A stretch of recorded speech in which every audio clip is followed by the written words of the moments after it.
Hello students, आज हम लोग क्लास 9th के चैप्टर 1 का एक्सरसाइज 1.1 के सॉल्यूशन के बारे में पढ़ेंगे।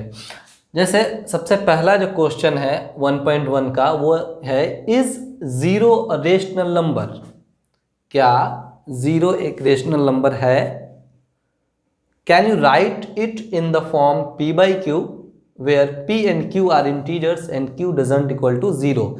यानी कि क्या आप ज़ीरो को p by q के फॉर्म में लिख सकते हैं जहां पर p और q जो होगा वो इंटीजर होगा और q 0 के बराबर नहीं होगा। तो हमने जब इसका इंट्रोडक्शन वाला पार्ट पढ़ा था तो उसमें इस बात को क्लियर किया था कि यस, ज़ीरो एक रेशनल नंबर है। ज़ीरो क्या है? एक रेशनल नंबर है। क्यों है? क्योंकि हम लोग ज़ीरो को चाहें तो लिख सकते हैं 0/1, लिख सकते हैं, p by q के फॉर्म में आ गया। चाहे तो लिख सकते हैं 0/2, 0/5 एंड सो ऑन। बहुत सारा हम लोग क्या कर सकते हैं, इसमें लिख सकते हैं।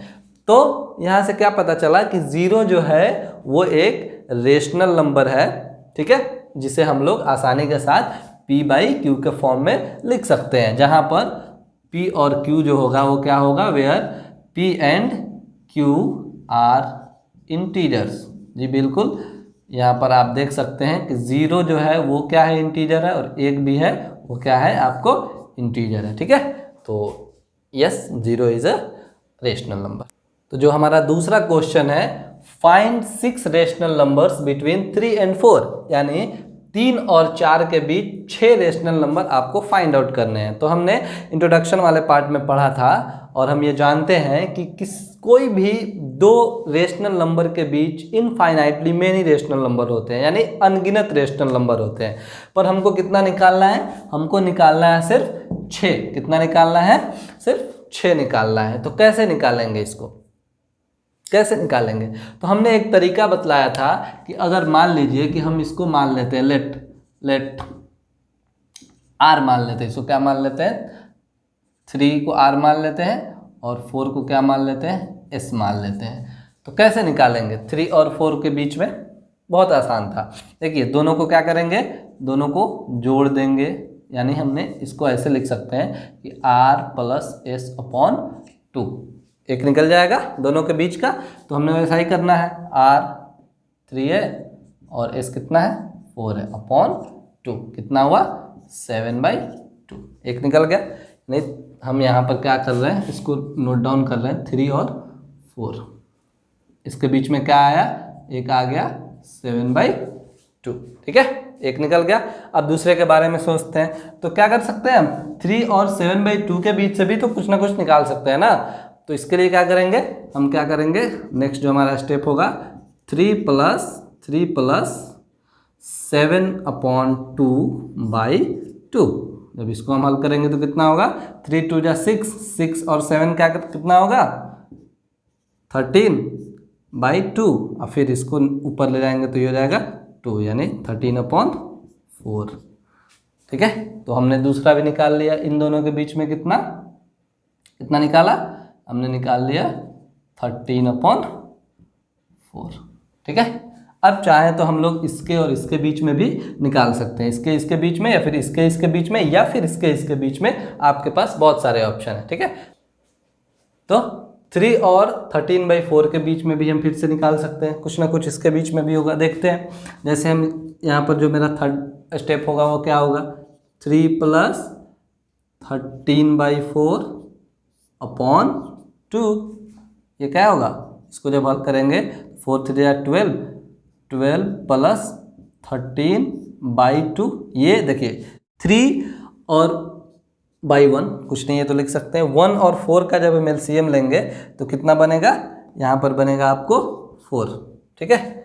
चलिए, तो 1 4 जा 4, 4 में 3 से मल्टीप्लाई किए तो 12 हुआ, 4 1 जा 4 और 13 1 जा 13, और नीचे 2 है तो नीचे 2 रहने दिए, ठीक है। अब ये चूँकि डिवाइड में है तो इधर जब आएगा तो ये तो हो जाएगा आपको 25 और बाई 4 ये आएगा, तो ये कहाँ आ जाएगा, यहाँ पे आ जाएगा, तो ये हो जाएगा मल्टीप्लाई, यानी 25/8, ठीक है।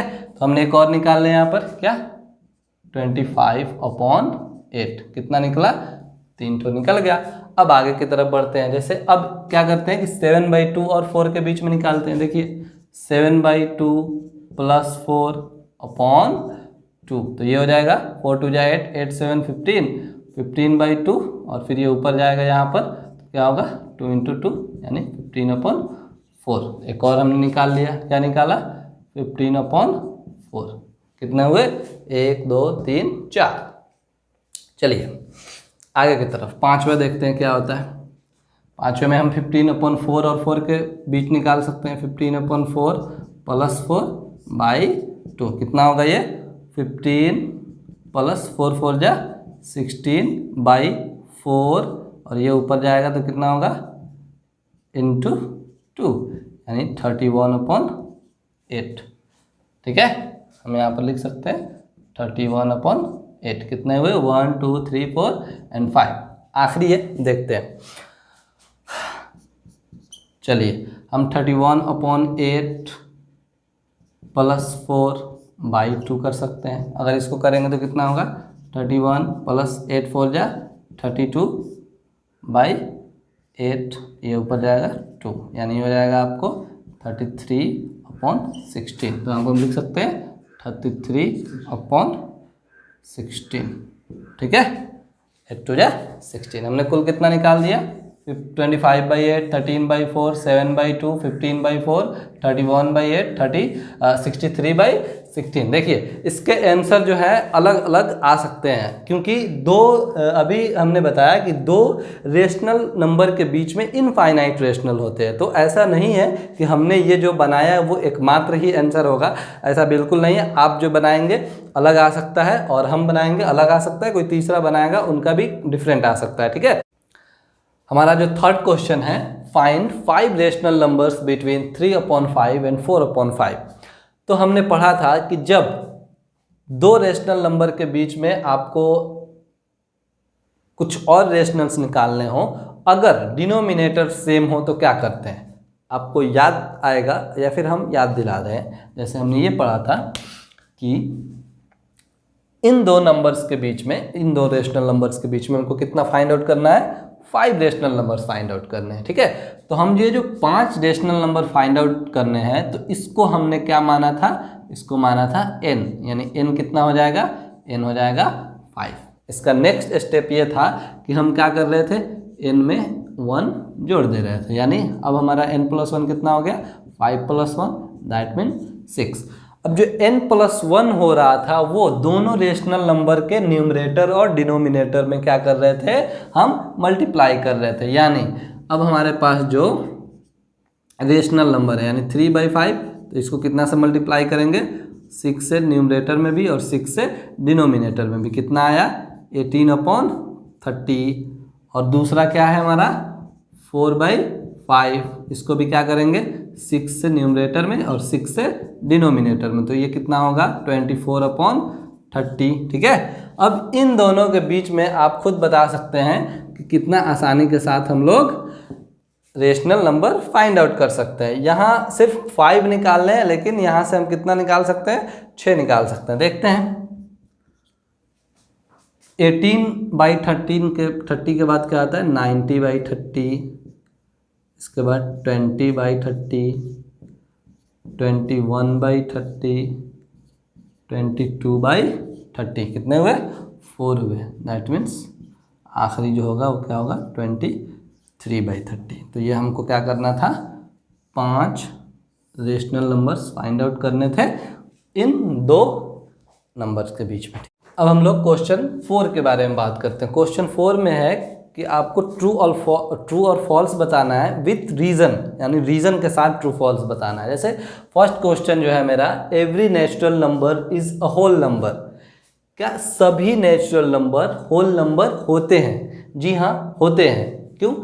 हम बता रहे हैं अभी सभी होल नंबर जो है वो नेचुरल नंबर होते हैं। ये ट्रू है। अभी क्यों होते हैं हम बता रहे हैं आपको। ये क्या है, ये ट्रू है, क्योंकि कि जितने भी नेचुरल नंबर है, नेचुरल नंबर क्या है, जैसे आपको natural number 1 2 3 4 and so on, तो ये नेचुरल नंबर जो है वो होल नंबर भी तो हो सकते हैं ना। ये सब भी होल नंबर भी है। होल नंबर में एक एक्स्ट्रा क्या ऐड हो जाता है, 0 ऐड हो जाता है। तो इसका जो उल्टा क्वेश्चन होता। अगर ये क्वेश्चन होता कि क्या सभी होल नंबर नेचुरल नंबर होते हैं तो वो फॉल्स होता, लेकिन ये क्वेश्चन जब रहेगा कि सभी नेचुरल नंबर जो है वो होल नंबर होते हैं तो हम कहेंगे यस होते हैं। ठीक है, इसका रीजन क्या लिख सकते हैं, लिख सकते हैं since the collection of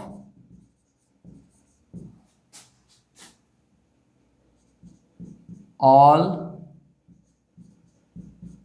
natural numbers are whole number।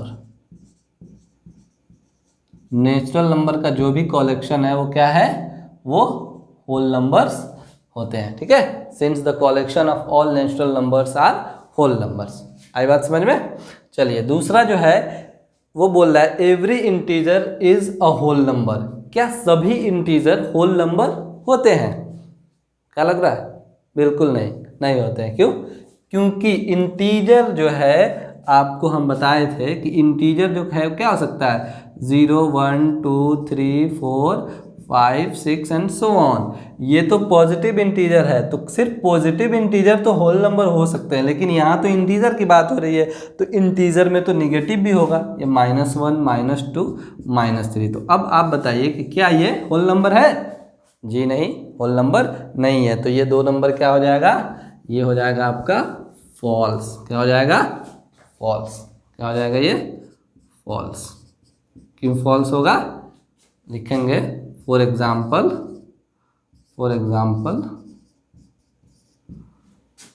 -5 is not a whole number. आई बात समझ में? ये फॉल्स है। क्यों? जैसे एग्जाम्पल दे दिए कि -5 जो है वो होल नंबर नहीं है। चलिए आखिरी वाला है इस एक्सरसाइज का last question, every rational number is a whole number. क्या सभी रेशनल नंबर होल नंबर होते हैं? तो होल नंबर कहाँ से होना चाहिए 0 1 2 3 4 5, पर रेशनल नंबर तो ये भी हो सकता है।